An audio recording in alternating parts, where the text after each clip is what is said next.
Bismillahirrahmanirrahim. Asyhadu an la ilaha illallah wa syarika lahu wa asyhadu anna abduhu dan nabiyyu. Baik, ikhwan fillah rahimakumullah. Yang kita miliki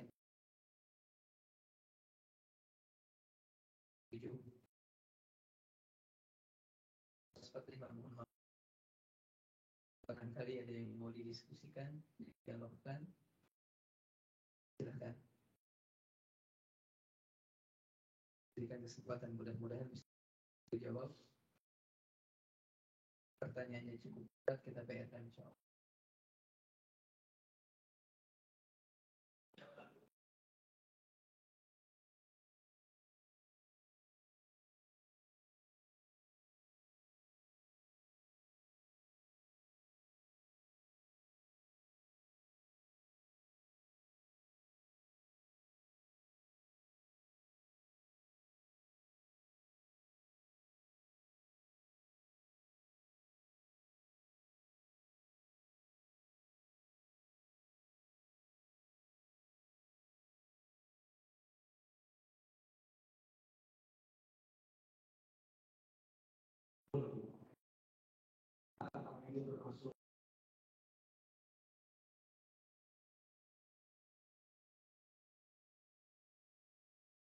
Waalaikumsalam.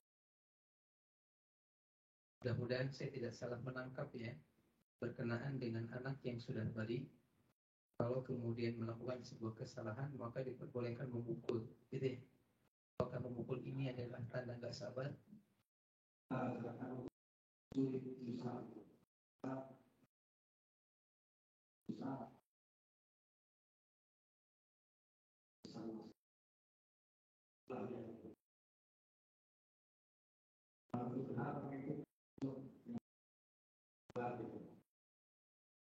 Kasusnya siapa Pak? Anak atau siapa?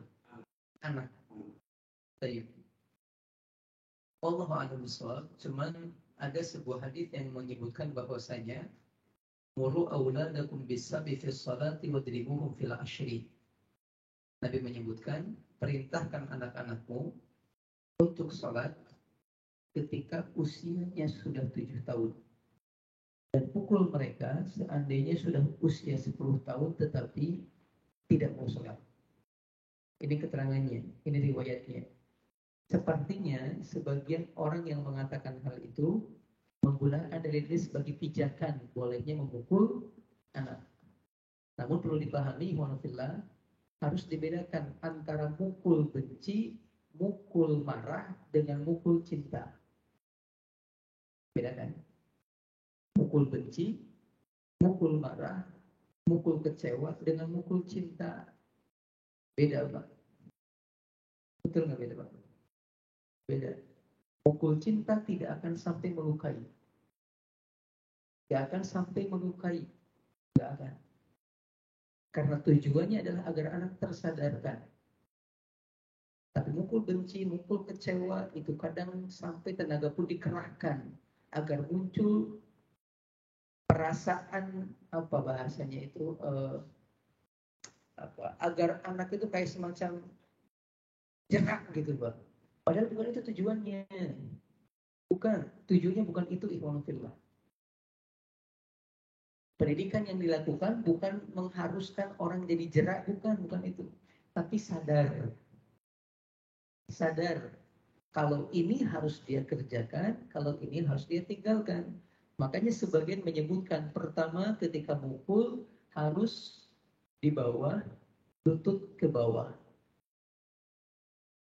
Atau menghindari bagian wajah. Tidak boleh mukul wajah. Ada hadis mengatakan wala tadribil wajah, jangan mukul wajah.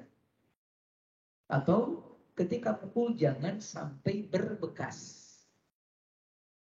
Apalagi sampai terluka menggunakan alat. Ini tidak dianjurkan. Ikhwan fillah rahimakumullah, anak-anak saat ini dengan anak-anak zaman dulu, walaupun beda zamannya, tetapi dari sisi ketidaktaatan akan perintah orang tua sepertinya akan sama, Pak. Bikin jengkel. Tetapi dalam kasus yang ada, walaupun Rasul mengatakan pukul ketika usia 10 tahun mereka nggak mau sholat, nggak ada hadisnya yang Rasul pernah pukul orang gitu. Anak belum nemuin, Pak. Malah yang ada kasusnya ketika Nabi memerintahkan salah seorang sahabat, kalau nggak salah Ibnu Abbas kalau tidak salah, yang beliau serumah dengan Nabi menjadi atau Anas bin Malik kalau tidak salah, yang tinggal bersama Nabi, serumah dengan Nabi, lalu kemudian Anas diperintahkan oleh Nabi untuk melakukan sebuah pekerjaan. Berangkatlah Anas, di jalan ketemu sama teman-temannya. Akhirnya tertarik untuk main sama teman-teman. Mainlah kemudian lupa dengan tugas Nabi, Pak. Sampai Nabi nunggu lama kok gak datang-datang nih. Anas kalau tidak salah. Akhirnya Nabi nyusul di Khonfillah ke tempatnya atau ke jalanan yang memang mau dituju sama Anas. Ternyata dia ketemu sama Anas lagi main. Cuma ditepuk sama Nabi. Tengok, Rasul, udah beres? Belum. Kerjain dulu. Gak ada mukul di sini. Sampai Anas mengatakan kalau tidak salah sebuah ungkapan, saya bersama dengan Nabi 10 tahun kurang lebih, tapi nggak pernah Nabi mengatakan kepada saya, kenapa kau berbuat seperti ini? Nabi nggak pernah mengatakan, kenapa kau tidak berbuat seperti ini? Nabi tidak pernah memarahiku. Kata Anas bin Malik. Padahal beliau bukan anak asli, dijadiin pembantu oleh ibunya. Jadi kasusnya ketika Nabi hijrah ke Madinah, orang-orang Madinah ngasih hadiah kepada Nabi sebagai sambutan buat Nabi. Istrinya Anas bingung, nggak bisa ngasih apa-apa. Akhirnya Anas dimandiin, dikasih pakaian bagus, dibawa ke Nabi. Kemudian dia mengatakan, Rasul, semua sahabat ngasih hadiah kepada Anda, tapi aku nggak punya apa-apa, maka tolong terima anakku sebagai hadiahmu. Jadikan dia pembantumu. Usianya sekitar 7 tahunan di konfirm. Akhirnya kemudian diterima sama Nabi, tapi ibunya mengatakan, tapi tolong doain dulu Anas nih. Kalau Nabi mengatakan, Allahumma akthir malahu wa waladahu wa barik lahu fihima. Ya Allah, banyakin hartanya Anas, banyakin keturunannya Anas, dan berikan keberkahan pada keduanya. Dan Allah mengabulkan doa Nabi. Anas termasuk orang yang paling kaya waktu itu, dan anaknya, keluarganya paling banyak. Dalam sebuah riwayat dikatakan, selama hidupnya Anas, beliau melihat, menyaksikan 100 lebih dari anak cucunya. 100 lebih, Pak. Berapa istri ya? Ya tetap 4 lah, nggak akan lebih dari 4 lah. Bisa gitu, ada. Di Mesir ada kasus seorang perempuan melahirkan sampai 20 anak. Tapi dikabarkan dalam satu ungkapan itu ada seorang perempuan minta cerai sama suaminya. Bukan karena apa-apa, capek melahirkan tiap tahun sampai punya 20 anak. Ada orang. Jadi itu barangkali Pak. Boleh mukul, boleh silahkan. Tapi tolong mukulnya mukul cinta. Mukulnya mukul ingin menyadarkan, bukan ingin membuat jerah. Maka ini adalah tahapan akhir setelah nasihat. Setelah nasihat. Yang kedua, jadi kesimpulannya, insya Allah kalau mukulnya mukul cinta, itu adalah bagian dari bentuk kesabaran. Bentuk kesabaran. Karena sabar bukan cuma dipahami diam tidak berbuat apa-apa, tapi sabar juga dipahami adalah berbuat sesuai dengan aturan. Paham, Pak? Anak nakal nggak mau sholat, udahlah sabar aja, biarkan aja. Bukan. Tapi juga dipahami ketika berhadapan dengan satu kasus tertentu, ada alurnya, ada caranya. Nah, pakai cara itu sabar namanya. Sabar. Buktinya kalau kemudian sabar diartikan diam saja, nggak akan mungkin ada perintah hijrah. Nggak akan mungkin ada perintah jihad. Nggak ada mungkin ada perintah perang. Tapi ternyata mereka buktikan sabar mereka dengan hijrah, dengan berperang. Kan perang juga di antara bentuk melawan kezaliman. Tetapi memang itu di tahap yang nanti gitu, bukan di awal, bukan. Tapi setelah nah baru itu gitu. Kan dalam konteks peperangan contohnya, Kapan diperbolehkan memerangi orang-orang kafir? Setelah kita berikan tawaran kepada mereka. Antara satu, masuk Islam. Kalau nolak, dua, diberikan tawaran. Kalau nggak mau Islam silahkan. Tetapi tunduk patuh sama aturan Islam. Di antaranya bayar jizyah. Kalau yang kedua juga nggak mau, baru yang ketiga diperangi. Dan tahapan itu. Kalau kemudian sabar cuma diartikan udahlah gitu. Dia kan nggak mau, biarkan saja. Nggak juga begitu ya.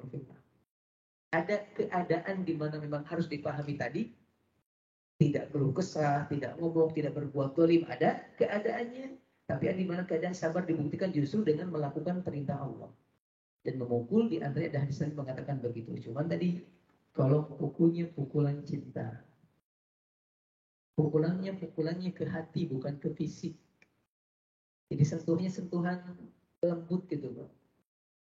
Dan anak juga insya Allah kalau kita memerintahkannya dengan bahasa yang sopan, dengan bahasa yang lembut, tidak ada nada tinggi, dan terus kita ingatkan, lama-kelamaan anak akan sadari akan ikut perintah kita.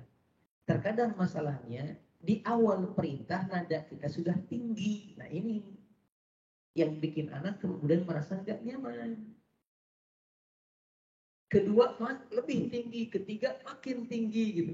Padahal nggak begitu.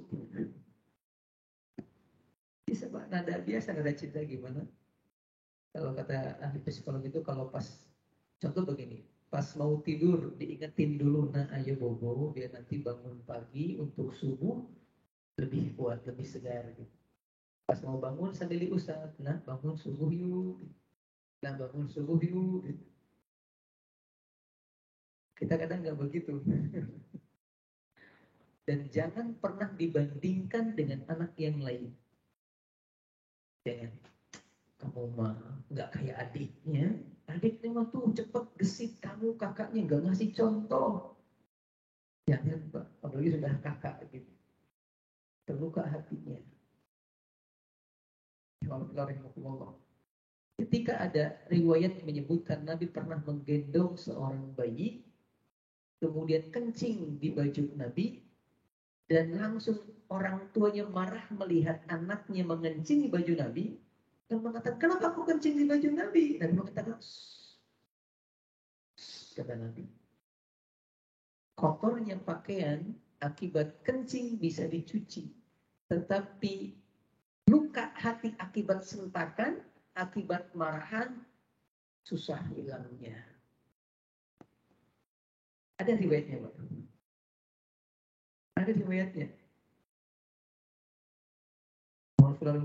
Dalam riwayat-riwayat yang ada, Rasul Shallallahu Alaihi Wasallam hanya betul-betul kelihatan marah ketika berhubungan dengan pelanggaran syariat Allah. Berhubungan dengan pelanggaran syariat. Tapi ketika tidak berhubungan dengan pelanggaran syariat, masih bisa diusahakan, tidak ada ungkapan marah yang Anda ketahui. Jadi daripada bapak marah gara-gara anak disuruh sholat gak mau, maka harusnya marah ini digunakan ketika anak berbuat maksiat masih mending. Karena kalau nggak mau sholat, dia bisa sholat, tapi kalau sudah maksiat, repot nih. Karena sudah gitu, Pak. Ada pelanggaran di sana gitu. Tapi terjadi sekali lagi dengan bahasa yang bijaksana, dengan yang lembut. Tadi harus keluar dari hati, Pak, bukan keluar dari mulut saja. Sebuah ungkapan ulama mengatakan sesuatu yang keluar dari hati akan sampai ke hati. Tapi kalau nggak keluar dari hati, itu susah untuk nyampe ke hati orang. Termasuk hati anak-anak kita yang mau. Ini barangkali mudah-mudahan bisa dipahami. Cukup?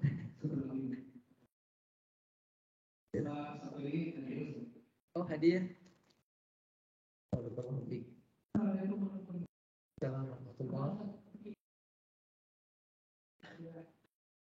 Iya, sir.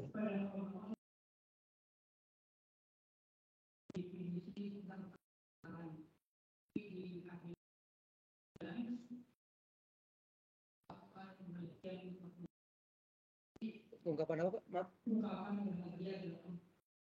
Bahagia dengan? Oh, bahagia, iya betul. Kalau di Golkar sendiri itu sudah berlaku ketika contohnya ya istri siapa sih yang kamu bahagia pengen bahagia gitu kan ini apa kata ini memang ini bisa bahagia itu apa sih sebentar saya kurang paham. Iya.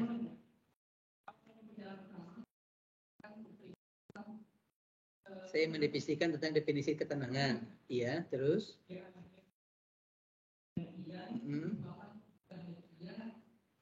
Menurut Al-Quran, istilah bahagia dalam Al-Quran, ya. Hampir sama. Kebalikan. Betul.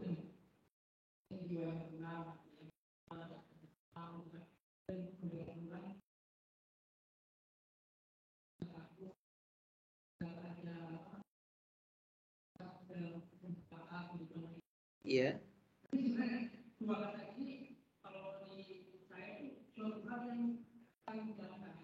Saling membantah.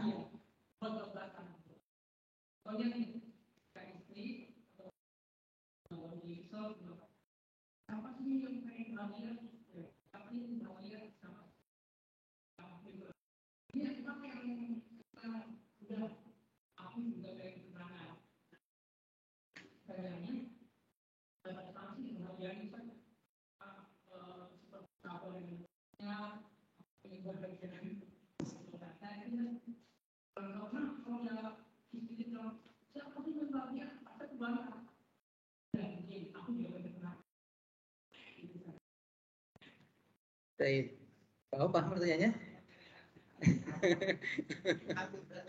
Lama?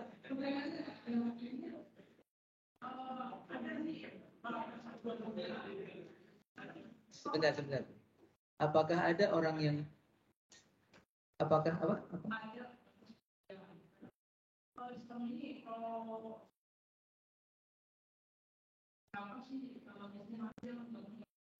Ya, isi paling nggak pengen bahagia, terus?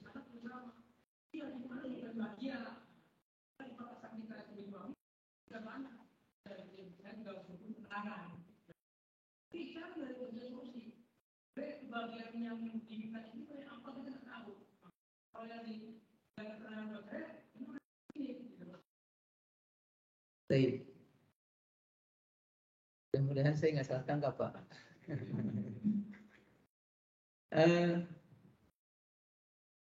Mudah-mudahan saya nggak salah tangkap ya. Jadi Bapak seolah-olah memahami kalau kebahagiaan beda dengan ketenangan gitu. Karena ketika istri mengatakan siapa orang yang nggak mau bahagia, kemudian kita mengatakan tenang, diam saya pengen tenang. Paham Bapak pertanyaannya? Istri mengatakan saya pengen bahagia, tapi suami mengatakan diam saya pengen tenang.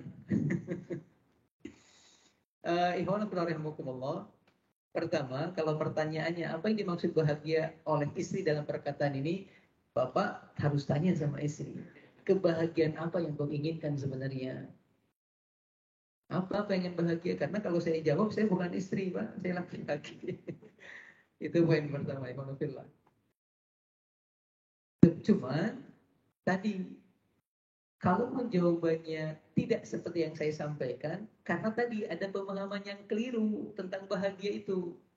Istri mungkin nganggapnya kebahagiaan itu adalah ketika suami ngajak jalan-jalan, nginep di hotel, uang bulanan lebih dari cukup. Ada kemudian uang plus-plus buat ke salon lah, buat beli apa lah. Nah kalau itu pemahamannya, maka Bapak harus meluruskan. Enggak gitu konsep bahagia itu. Enggak gitu konsep bahagia. Buktinya, kalau itu sebagai ukuran, takaran gitu ya, Fir'aun adalah orang yang paling bahagia. Tapi ternyata ketika dia bermimpi, ada anak yang akan menghancurkan kerajaannya, lalu ditafsirkan bahwasanya bakal muncul seorang yang menggulingkan kerajaannya, itu kan nggak bisa tidur, Pak. Sampai keluar ketentuan, setiap anak laki-laki bunuh. Nyaman nggak, Pak? Kelihatan nggak nyaman nih orang. Kamu Ustaz, Pak. Ini nggak nyaman. Ini nggak tenang tandanya. Makanya saya katakan harus sama dulu persepsinya. Kalau kita mengambil arti bahagia dengan kamus besar bahasa Indonesia, maka tentu akan sangat jauh berbeda dengan pengertian bahagia secara Islam, secara Al-Quran.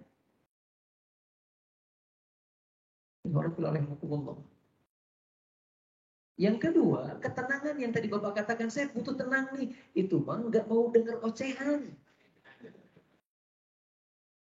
Iya, nggak mau dengar ocehan. Berisikah gitu. Diem gitu. Anda butuh tenang. Tapi walaupun itu sebenarnya juga bisa, kan bisa tenang Pak kalau nggak ada ocehan kan tenang. Makanya dalam sebuah riwayat, arba'atun min alamatis sa'adah. Ada 4 hal yang akan bikin bahagia, tenang. Satu diantaranya, al-mar'atus sholihah. Istri yang solih. Siapa mereka? Ya nggak pernah ngeluh Pak. Lihat, kita beberapa hari yang lalu mengenang kejadian Nabi Ibrahim alaihissalam.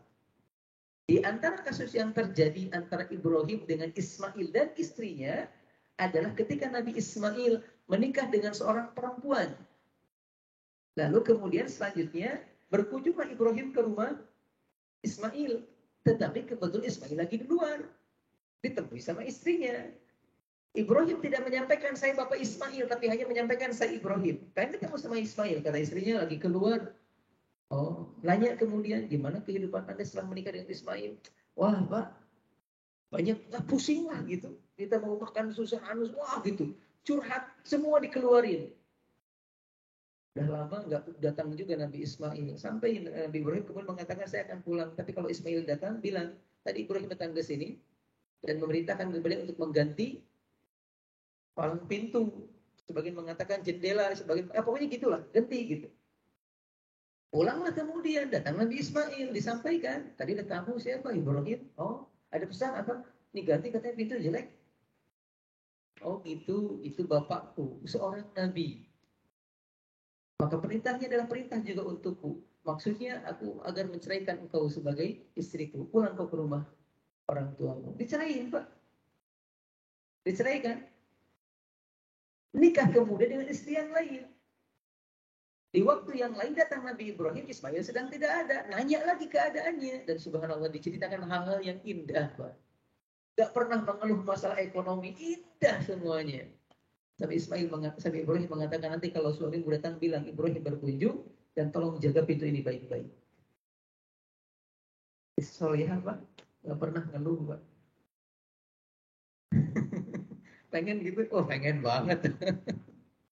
Tapi untuk itu kita harus mengukur diri. Karena kekasih kita, pasangan kita adalah potongan jiwa kita. Potongan jiwa kita. Nggak akan jauh beda pokoknya Pak. Nggak akan jauh beda. Agak sulit memahami ketika ada orang mengatakan, kenapa Anda kok bisa cocok? Karena kami masing-masing, ada silakan, kenapa Anda cocok? Alasannya kan kami banyak persamaan. Kan gitu. Banyak persamaan. Ini suka anu, saya suka anu, ini suka, kan gitu. Jarang yang mengatakan karena kami banyak perbedaan, makanya kami cocok. Jarang gitu.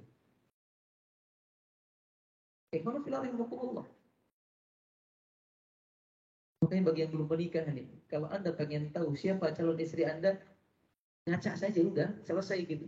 Karakternya bakal ketahuan. Oh, tapi kan ada yang soleh dapat yang tidak soleh, itu 1 berbanding 100. Ada yang hafid kemudian dapat yang tidak yang tidak hafid dapat yang hafidh. Iya, tapi walaupun ada itu ternyata nggak bertahan lama, Pak. Saya pernah ada kasus seorang sahabat yang pengen banget punya istri solehah gitu. Berdoa Allah kasih. Habis nikah bingung dia. Ternyata susah katanya, banyak aturan di rumah, nggak boleh banyak main handphone, nggak boleh apa. Antum kemarin doa agar dapat istri soleh, ya emang begini kan seharusnya. Pas dikasih antum ngalu. Subhanallah. Jadi ketenangan yang tadi antum ungkapkan dengan bahagia yang istri antum ungkapkan itu bahagia pandangan dia, versi dia, bukan versi Al-Quran. Maka kalau kemudian ingin sama-sama pemahamannya, harus satu frekuensi, dipahamkan juga.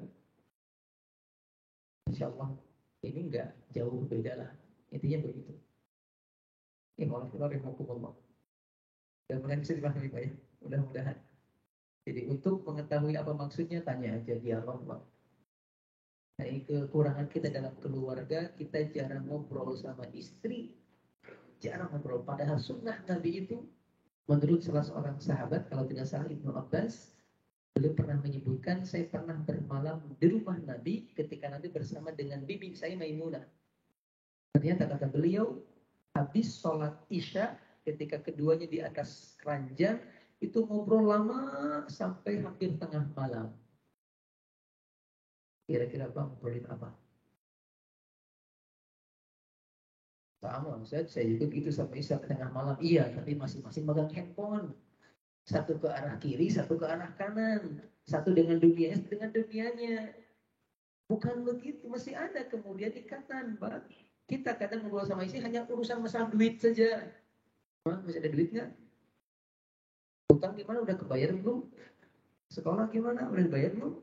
Kenapa nggak yang lain yang ngajak ngobrol? Gimana tadi hari ini ada yang diriwayatkan di Monofillah Nabi SAW kan tiap malam tuh gilirannya khusus. Gilirannya khusus. Tetapi sebelum nyampe di rumah istri yang malam itu giliran, habis asar itu pasti datang dulu ke istri yang lain. Nanti terakhir di istri yang gilirannya. Minimal sekedar say hello, Pak. Minimal itu. Menunjukkan apa? Kepedulian. Walaupun itu bukan jatah malamnya, tapi tetap ada perhatian. Rasulullah SAW. Kita kadang nggak begitu. Dengan alasan capek lah, dengan alasan kerjaan lah, pulang malam dan segala macam. Alhamdulillah Rasul lebih capek daripada kita. Gak cuma ngurus kerjaan, tapi ngurus umat. Tapi masa punya waktu untuk bertemu dengan istrinya, ngobrol dengan istrinya. Maka harmonisnya itu gak pernah putus, Pak. Walaupun hadis yang mengatakan baiti jannati hadis yang dhaif, karena ada suka katanya baiti jannati rumahku surga, itu hadis dhaif. Gak ada ungkapan begitu. Tetapi sejarah telah membuktikan kalau gambaran rumah Nabi, keluarga Nabi, itu seperti indahnya surga. Indahnya surga, walaupun ada kecemburuan, beres dalam sehari, Pak, berkepanjangan. Mas, ya Allah, ya Karim. Allah musta'an. Ini Alhamdulillah. Mudah-mudahan bisa dipahami. Terakhir barangkali ya. Sebagai penutup, oh hadiah. Bagi yang nanya aja lah. 1, 2. Yang nanya boleh silakan milih hadiah, Pak. Nanti tinggal 2 saya bagi gitu. Yang 2-nya buat yang nanya tadi 2 orang. Enggak mau apa? Pak siapa? Bisa dapat hadiah nih. Bapak mau milih yang mana silakan. Semangat sama-sama Pak. Jazakallahu khairan. Mudah-mudahan bermanfaat. Jazakallahu khairan. Tinggal 2 lagi. Ada yang pengen hadiah, Pak? Katanya? Oh, nggak ada yang pengen, Pak. Ada yang pengen hadiah?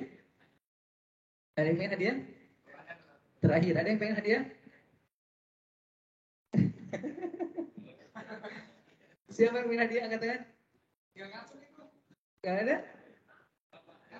Iya, Pak. Silakan, Pak. Diambil, Pak. Hello?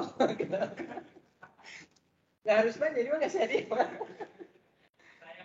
Kenapa, Pak? Waalaikumsalam.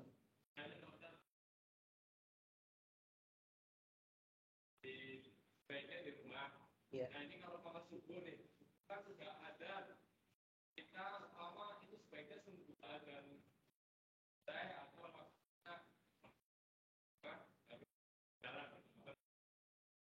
tunggu ada selesai dulu. Baik.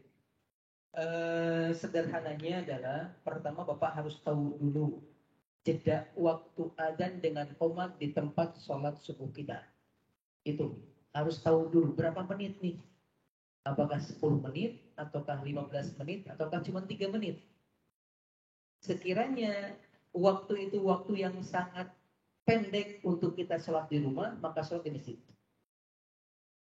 Karena mendapatkan takbir pertama dalam sholat itu dianjurkan.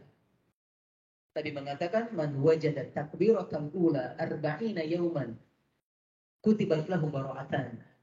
Bara'atun minan nifaq wa bara'atun minan nar. Barang siapa yang sholat berjamaah dapat terus-terusan takbir yang pertama selama 40 hari, maka dia dijamin dari dua ancaman. Terbebas dari ancaman kemunafikan, terbebas dari ancaman api neraka. Ini poin yang pertama. Walaupun mungkin nanti masbuk, tapi tetap mendapatkan takbir itu lebih utama, lebih afdol. Maka kalau pendek, sholat sunnah di masjid. Karena ada sunnahnya, Nabi begitu. Ada sebagian mengatakan Nabi sebagai imam bukan sebagai makmum. Makanya beliau pas datang langsung qomat, nggak sholat dulu. Jadi mengatakan begitu. Tetapi kalau seandainya memang luang waktunya panjang, silakan sholat di rumah. Nanti nyampe masjid gimana? Silakan sholat lagi, tapi sholatnya di masjid. Hanya saja pernyataan Syekh Utsaimin rahimahullah, kalau tidak salah beliau mengatakan cukup 2 rakaat mewakili tahiyatul masjid dan sholat sunnah qabliyah kalau dilakukan setelah adzan. Tapi kalau datang sebelum adzan, maka 2 rakaat yang untuk tahiyatul masjid, setelah adzan 2 rakaat untuk qabliyah. Tapi kalau pas datangnya setelah adzan, maka 2 rakaat cukup untuk 2 itu. Malah mungkin 3 dengan syukur wudu. Habis wudu, adzan nih, habis wudu kemudian adzan ke masjid, maka 2 rakaat itu bisa mewakili syukur wudu, mewakili tahiyatul masjid, mewakili sunnah qabliyah. Disebutnya dengan tujarun niat, para pembeli niat, para penjual niat. Silakan yuk gitu ya. Baik, Pak. Dapat hadiah, Pak. Satu lagi, ada yang mau hadiah? Silakan, Pak. Oh, ada. Kenapa? Silakan, Pak. Waalaikumsalam warahmatullahi wabarakatuh.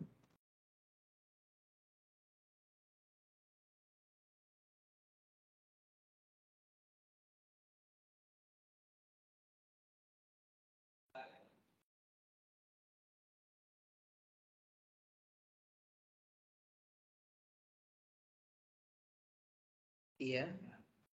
Dalam kaitan ini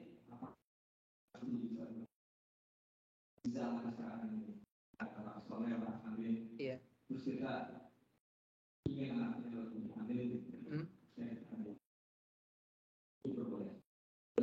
Yang kedua kait tadi sabar dalam berikan sabar masalah ya sabar pengalaman. Tadi kalau Ustaz menggunakan bahwa sabar dalam menghadapi kesehatan itu juga. Iya. Karena tidak mengatakan Allah kita memberikan suatu dorongan sesuai kemampuan. Jadi ada beratnya itu seperti apa? Karena ya mungkin orang itu memang seperti itu. Soalnya dengan pahala seperti itu, jadi pahalanya kalau kita kalau bicara pahala itu sebenarnya habis dulu. Itu mengingat saya. Sebentar, Pak. Yang kedua pertanyaannya apa tadi? Sederhananya apakah? Sederhananya ini, tadi kan ada sabar juga gitu. Iya. Betul. Ada sabar bukan lebih berat, lebih utama. Lebih utama. Iya. Pakai dengan yang tidak akan membebani. Iya, betul.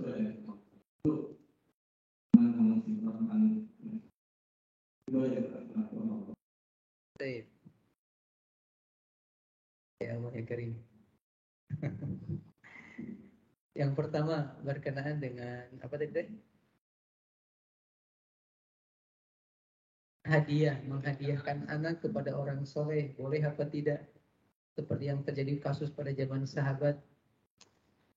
Ikhwan rahimakumullah, dulu Nabi dihadiahkan karena kesolehannya sudah jelas. Langsung diultimatum sama Allah, orang terbaik. Namun sekarang, sesoleh apapun orang di mata orang, belum tentu di mata Allah itu soleh. Maka yang dikhawatirkan adalah harapan untuk jadi anak yang solih tidak bisa kita dapatkan. Maksudnya nggak Pak? Rasul kenapa dihadiahkan? Udah jelas solihnya Pak. Orang paling bertakwa. Sekarang, walaupun mungkin kiai termasuk saya pribadi belum tentu di mata Allah tuh saya orang paling solih, belum tentu. Maka ini perlu betul-betul ya istikharah tuh banget Pak gitu. Kalau mau ngasih hadiah.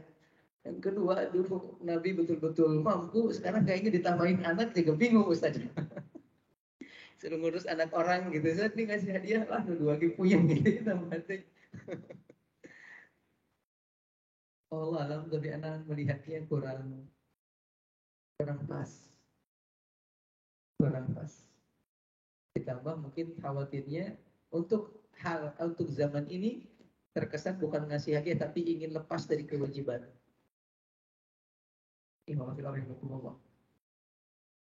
Ini poin yang pertama. Karena tidak sampai begitulah. Ya, memahaminya enggak boleh mungkin itulah bahasa kasarnya. Sampai anak dihadiahkan. Karena kita punya tanggung jawab besar terhadap anak ini. Yang kedua kemudian berkenaan dengan tadi sabar. Ketika Allah mengatakan Allah tidak mungkin menguji sesuai dengan kemampuan. Sebagian mengatakan kalau hal ini berhubungan dengan masalah ujian, kesabaran dalam ujian. Jadi setiap ujian yang Allah berikan kepada kita itu pasti sesuai dengan kadar keimanan kita. Sebagaimana pernyataan Nabi, manusia yang paling berat ujiannya adalah para nabi. Tsummal amsal fal amsal. Kemudian selanjutnya adalah orang yang lebih rendah dari nabi dan berikutnya begitu. Makin rendah keimanan seorang, makin kecil juga ujian yang diberikan. Berkaitan dengan yang tadi dalam maksiat. Sebenarnya tadi saya sampaikan, ketika kita dihadapkan dengan kemaksiatan, kita punya dua pilihan Pak, antara melakukan dengan meninggalkan. Dan dua-duanya kita mampu. Betul nggak Pak? Contoh ketika seorang bendahara nih, lalu ada catatan keuangan, dia mampu berbuat, mampu kan? Mampu nggak kira-kira? Mampu sebenarnya. Mampu Pak sebenarnya. Cuman itu tadi dorongan nafsu lebih kuat. Dia nggak minta bantuan Allah. Akhirnya teledor si tangan itu. Yang harusnya nolnya 2 jadi 5. Tapi dia mampu meninggalkan itu sebenarnya. Gimana kalau Allah? Ada seorang ulama Pak yang hampir mirip kasusnya dengan Nabi Yusuf alaihissalam. Kalau tidak salah namanya Sulaiman bin Yasar. Beliau pernah dalam sebuah perjalanan buat tenda bersama dengan orang lain. Tiba-tiba di perjalanan dia diperhatikan oleh seorang perempuan yang sangat cantik luar biasa.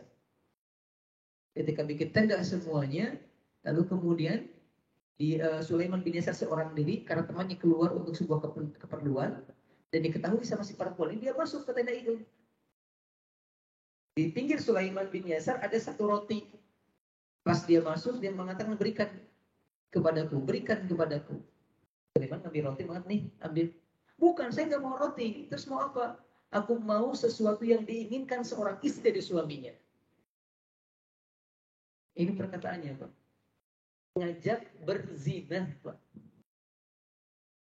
Terang-terangan ngomong begitu. Apa yang terjadi? Alhamdulillah, Sulaiman kemudian nangis Pak.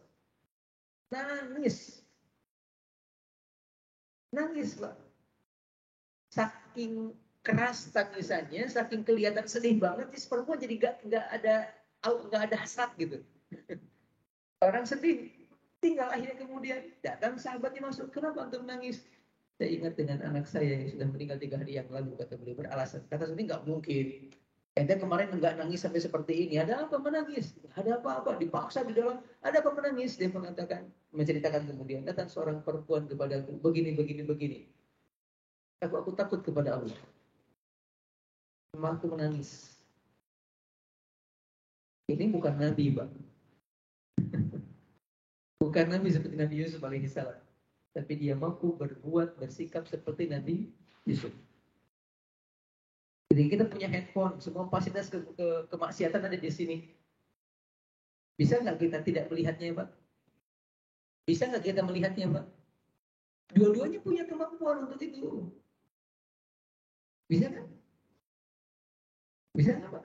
Ada nggak? Saya nggak bisa nahan. Bisa sebenarnya. Ketika mau habis baterai, udah aja matiin, jangan dicas lagi. Selesai kan begitu. Katakanlah matikan baterai apa di power off gitu, udah selesai gitu. Tapi kan nggak gitu. Ada dorongan lain yang bikin kita seolah-olah nggak mampu untuk tidak melihatnya, padahal mampu sebenarnya.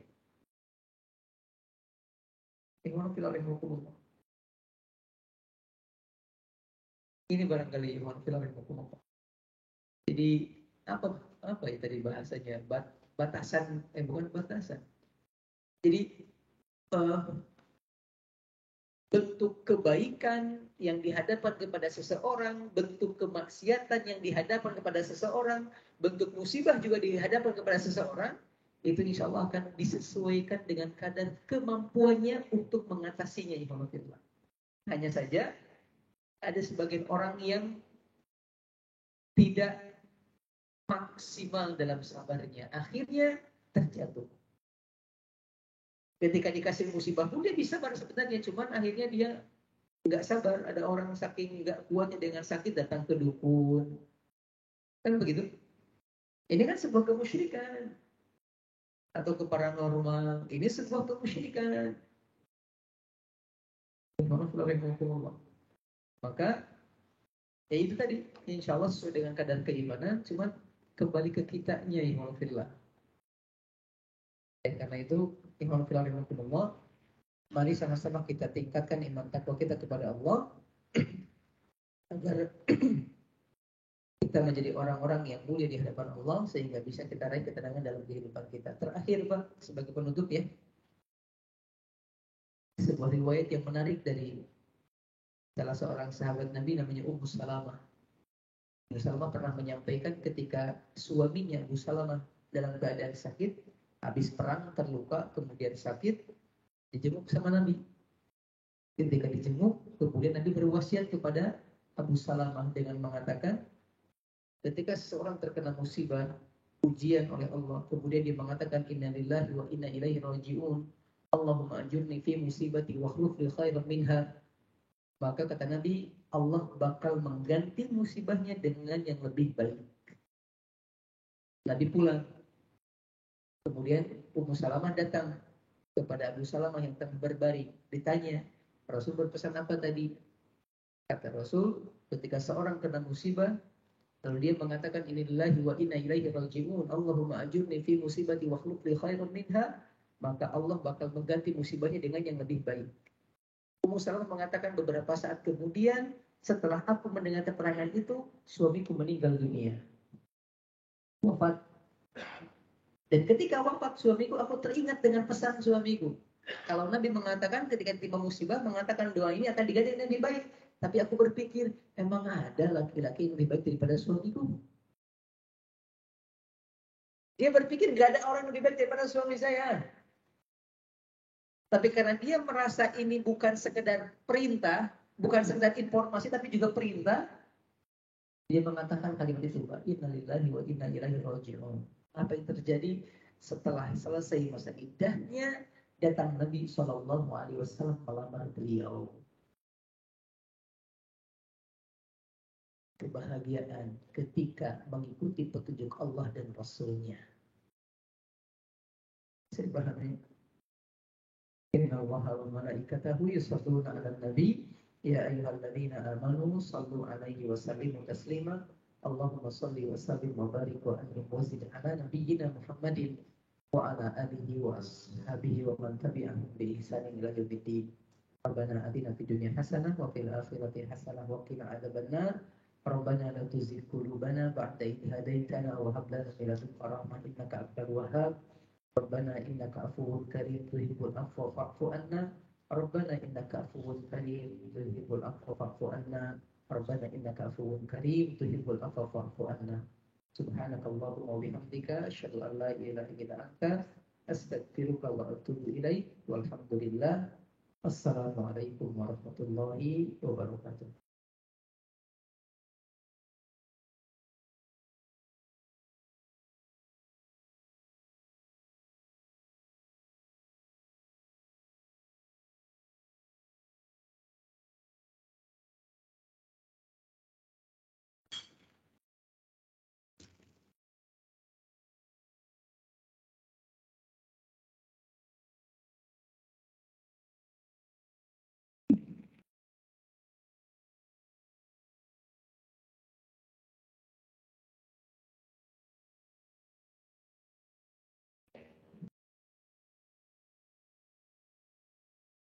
الله أكبر الله أكبر الله أكبر الله أكبر أشهد أن لا إله إلا الله أشهد أن لا إله إلا الله